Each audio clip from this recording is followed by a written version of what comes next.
ओज बिन अनक असातीरी रवायात और तफसीरों के मुताबिक दुनिया का लंबा तरीन इंसान था।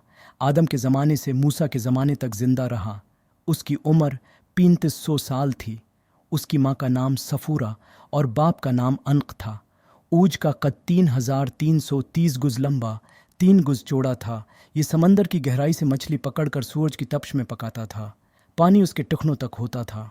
तूफ़ान नूह में ऊज बिन अनक के बचने का सबब यह था कि हज़रत नूह को कश्ती बनाने के लिए सागवान की लकड़ी की ज़रूरत थी, मगर उसको उठाकर लाना मुमकिन न था। ऊज बिन अनक वो लकड़ी शाम से उठाकर लाया था।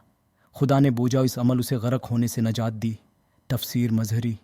मूसा का कद 10 गुज और असा भी 10 गुज लंबा और छलांग भी 10 गुज लगाई तो ऊज बिन अनक के टखने तक पहुंच सके और ऊज मरकर दरियाए नील पर पुल बन गया। अल्लाह ने मूसा को शाम से जालिम लोगों को निकालने का हुक्म दिया।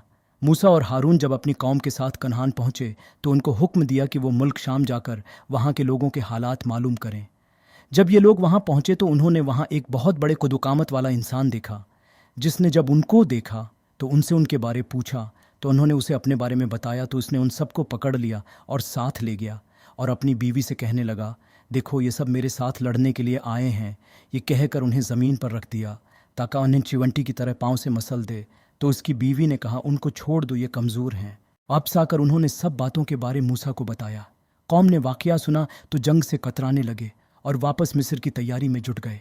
मूसा ने अपनी कौम से कहा कि तुम मत घबराओ, क्योंकि अल्लाह का वादा है कि मैं तुम्हें उन काफिरों पर फतह दूंगा।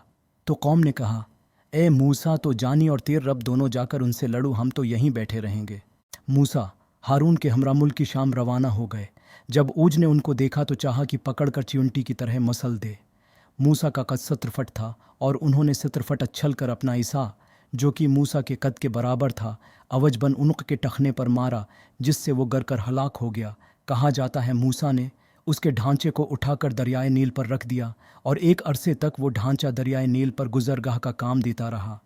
इसातीरी रवायात का रद्द अक्सर कुतुब तफसीर में इसराइली रवायात की लंबी चौड़ी कहानियाँ दर्ज हैं, जिनमें उस शख्स का नाम औज बिन अनीक बतलाया है और उसकी बेपनाह कदुकामत और क़ावत व ताकत को ऐसी मुबालगा आमेज़ी के साथ बयान किया है कि किसी समझदार आदमी को इसका नकल करना भी भारी है। ये जो किस्सा ऊज बिन अनक का कद इतना लंबा था कि यह तूफ़ान नूह इसके टुकनों तक आया था और वो मछलियाँ पकड़ पकड़ कर सूरज पर भून कर खाता था। ये यहूदियों की खुराफात में से है, उसकी कोई हकीकत नहीं है। तफसीर ज़खीरा। इब्न मुंज़िर ने अपनी तफसीर में ऊज का कद 13,000 गुज नकल किया है कि वो सूरज के बराबर घूमता फिरता था, लेकिन फिर खुद लिखते हैं कि इस तरह की ब्यासल बातों को सहाबा की तरफ मंसूब करते हुए भी इंसान को शर्म आती है। इब्न कुथीर ने कहा कि ऊज बिन अनक के जो किस्से इन इसराइली रवायात में मज़कूर हैं, न अक्ल उनको कबूल कर सकती है और न शरा में उनका कोई जवाज़ है, बल्कि ये सब कज़ब व इफ्तरा है। फ़ात सर्फ उतनी है कि कौम अमालिका के लोग चूँकि कौमियात के बकाया थे, जिनके हैबतनाक कदुकामत का खुद कुरान करीम ने ज़िक्र फरमाया है। इस कौम का डेल डूल और क़ुव्वत व ताकत ज़रबिल मसल थी। उनका एक आदमी कौम बनी इसराइल के 12 आदमियों को गिरफ्तार करके ले जाने पर कादिर हो गया।